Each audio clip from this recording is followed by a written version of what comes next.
ದೇಶದ ಬೆನ್ನೆಲುಬು ಅನ್ನದಾತ ಅಂತ ಹೇಳ್ತೀವಿ. ಆದರೆ ಈ ಅತಿವೃಷ್ಟಿ ಅನಾವೃಷ್ಟಿ ಏನೇ ಆದರೂ ಕೂಡ ರೈತ ಸಫರ್ ಆಗ್ತಾರೆ. ಈಗ ಟೊಮ್ಯಾಟೊ ಬೆಳೆದು ಲಕ್ಷ ಲಕ್ಷ ಕೈಗೆ ಬರುತ್ತಪ್ಪ ಅಂತ ಆಸೆ ಕಂಡಂತಹ ಅನ್ನದಾತ ಕಣ್ಣೀರು ಹಾಕುವಂತಹ ಪರಿಸ್ಥಿತಿ ಎದುರಾಗಿದೆ. ಕಾರಣ ಮುಂಗಾರು ಮಳೆಯ ಆರ್ಭಟದಿಂದಾಗಿ ಟೊಮ್ಯಾಟೊ ಬೆಳೆ ಸಂಪೂರ್ಣ ನಾಶ ಆಗೋಗಿದೆ. ಈ ಕುರಿತ ಒಂದು ವರದಿ ಇಲ್ಲಿದೆ ನೋಡಿ.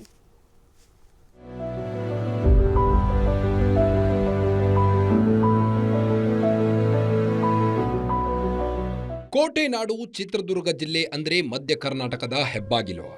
ದುರ್ಗದ ಮಣ್ಣಿನಲ್ಲಿ ಹೂವಿನ ಜೊತೆ ತರಕಾರಿ ಬೆಳೆಯೋರ ಸಂಖ್ಯೆಯೂ ಹೆಚ್ಚು. ಬರದ ಭೂಮಿಯಲ್ಲೂ ಬಂಗಾರದ ಬೆಳೆ ಬೆಳೆದು ಇಲ್ಲಿನ ಅನ್ನದಾತರು ಸೈ ಎನಿಸಿಕೊಂಡಿದ್ದಾರೆ. ಆದರೆ ಈ ಬಾರಿಯ ಮುಂಗಾರು ಮಳೆ ಜಿಲ್ಲೆಯ ಟೊಮ್ಯಾಟೊ ಬೆಳೆಗಾರರಿಗೆ ಕಂಟಕವಾಗಿ ಬಿಟ್ಟಿದೆ. ಹೌದು, ಬೇಸಿಗೆಯ ಬಿಸಿಲಿಗೆ ಬೆಂದು ಹೋಗಿದ್ದ ಟೊಮ್ಯಾಟೊ ಬೆಳೆಗಾರನ ಬದುಕು ಇದೀಗ ಜಿಟಿ ಜಿಟಿ ಮಳೆಗೆ ಸಿಲುಕಿ ಕೊಚ್ಚಿ ಹೋಗಿದೆ.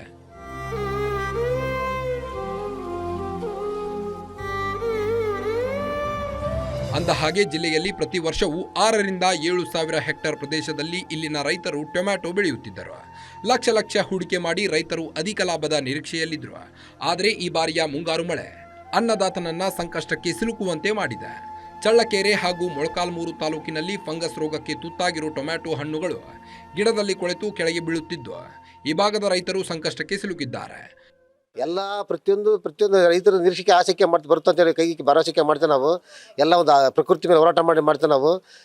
ಹೋರಾಟ ಮಾಡಿ ಪ್ರಕೃತಿ ರೈತರ ಮುನ್ಸಿಗೆ ಬಂದಾಗ ರೈತರನ್ನ ಯಾರು ಕಾಪಾಡ್ಕೊಂಡು ಗೊತ್ತಾಗ್ತಿರ್ತಾರೆ. ಸರ್ಕಾರ ಧಾವಿಸ್ತಿಲ್ಲ, ಈಗ ಪ್ರಕೃತಿನ ಧಾವಿಸ್ತಿಲ್ಲ. ಈಗ ಇಂಥ ಪರಿಸ್ಥಿತಿ ರೈತರು ಈಡಾಗಿದ್ದಾರೆ. ಈಗ ದಯವಿಟ್ಟು ಸರ್ಕಾರ ಇದು ಕೂಡ ತೋಟಗಾರಿಕೆ ಇಲಾಖೆ ಸಮೀಕ್ಷೆ ಮಾಡಿ ರೈತರಿಗೆ ಅನ್ಯಾಯದವರಿಗೆ ಪರಿಹಾರ ಕೊಡೋಕೆ ವ್ಯವಸ್ಥೆ ಮಾಡೋಕೆ ಅಂತೇಳಿ ಸರ್ಕಾರದ ಮನವಿ ಮಾಡ್ತೇನೆ.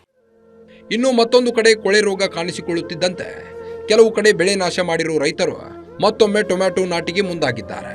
ಇನ್ನು ಈ ಕುರಿತು ಮಾತನಾಡಿರುವ ತೋಟಗಾರಿಕೆ ಇಲಾಖೆ ಉಪನಿರ್ದೇಶಕ ಶರಣ್ ಬಸಪ್ಪ ಬೋಗಿ, ವಾತಾವರಣ ಬದಲಾವಣೆಯಿಂದ ಜಿಲ್ಲೆಯಲ್ಲಿ ಟೊಮ್ಯಾಟೊ ಬೆಳೆಯಲ್ಲಿ ಫಂಗಸ್ ಕಾಣಿಸಿಕೊಂಡಿದ್ದು ಹೈಡೋಸ್ ಔಷಧಿ ಸಿಂಪಡಣೆ ಮೂಲಕ ರೋಗ ಕಂಟ್ರೋಲ್ ಮಾಡಲು ಸಾಧ್ಯ ಎನ್ನುತ್ತಾರೆ.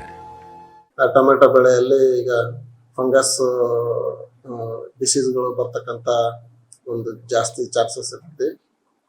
ಆಮೇಲೆ ಬಿಸಿಲು ಬಿದ್ದರೆ ಏನು ಕಂಟ್ರೋಲ್ ಮೆಜರ್ಸ್ ತಗೋತಕ್ಕಂಥದ್ದು ಅವಶ್ಯಕತೆ ಇಲ್ಲ.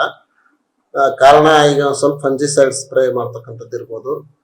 ರೈತರ ಪ್ರಿಕಾಷನ್ ಮತ್ತು ಹೆವಿ ಡೋಸೇಜ್ ಆಗಿ ಸ್ವಲ್ಪ ಮೈಕ್ರೋನ್ಯೂಟ್ರಿಯೆಂಟ್ನ ಸ್ಪ್ರೇ ಇರ್ಬೋದು, ಅಥವಾ ಸಾಯಿಲ್ ಅಪ್ಲಿಕೇಶನ್ ಮಾಡಿದರೆ ಈ ಒಂದು ಏನು ಫಂಗಲ್ ಡಿಸೀಸ್ಗಳನ್ನ ತಡೆಗಟ್ಟಲಿಕ್ಕೆ ಸಾಧ್ಯ ಆಗುತ್ತೆ ಅಂತೇಳಿ ರೈತ ಬಾಂಧವರಲ್ಲಿ ನಾನು ವಿನಂತಿಯನ್ನು ಮಾಡ್ಕೊಂಡಿದ್ದೀನಿ. ಒಟ್ಟಾರೆ ಕೆಂಪು ಸುಂದರಿಯನ್ನ ನಂಬಿ ಲಕ್ಷ ಲಕ್ಷ ಬಂಡವಾಳ ಹಾಕಿದ್ದ ದುರ್ಗದ ಅನ್ನದಾತರಿಗೆ ಗಾಯದ ಮೇಲೆ ಬರೆ ಎಳೆದಂತಾಗಿದೆ. ಕೂಡಲೇ ಸರ್ಕಾರ ಇಲ್ಲಿನ ರೈತರ ನೆರವಿಗೆ ಧಾವಿಸಿ ಸೂಕ್ತ ಪರಿಹಾರ ನೀಡಲಿ ಅನ್ನೋದು ನಮ್ಮ ಆಶಯ. Rajashekhar, guarantee news, Chitradurga.